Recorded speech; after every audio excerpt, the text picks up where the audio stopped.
UKLO 1 year masters. No IELTS required up to 5 years visa. High visa success rate. అందరికీ నమస్కారం అండి.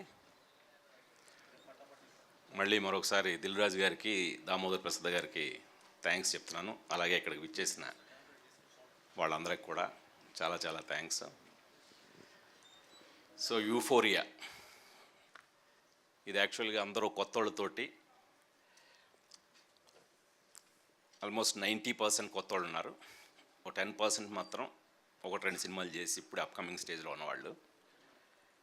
So వాళ్ళందరితోటి అంటే కథను బేస్ చేసుకొని చేయాలనే సంకల్పంతో దీన్ని దాదాపు ఒక సంవత్సరంన్నర క్రితం మొదలుపెట్టాం. 6 months ఒక ప్రీ ప్రొడక్షన్ అంతా చేసి వర్క్షాప్లన్నీ చేసి ఇప్పుడు మీకు పరిచయమైన వీళ్ళందరినీ కూడా ఆడిషన్స్ ద్వారా సెలెక్ట్ చేసి వాళ్ళందరినీ కూడా వర్క్షాప్స్ కండక్ట్ చేసి షూటింగ్ చేయడం జరిగిందండి. ఇంకా అంటే ఇప్పటికి 60% అయింది, ఇంకా 40% బ్యాలెన్స్ ఉంది. సో అందుకని ఇది టూ ఎర్లీ సినిమా గురించి ఎక్కువ చెప్పడానికి. ఇది యాక్చువల్గా ఫస్ట్ అసలు యూఫోరియా అనేది ఇంకా జనంలోకి రీచ్ అవ్వలేదు. సో ఒక్కసారి యూఫోరియా అంటే ఏంటి పరిచయం చేద్దామనే ఉద్దేశంతో ఈ గ్లిమ్స్ని ఇంట్రొడ్యూస్ చేయడం జరిగిందండి. సో ప్రస్తుతానికి అది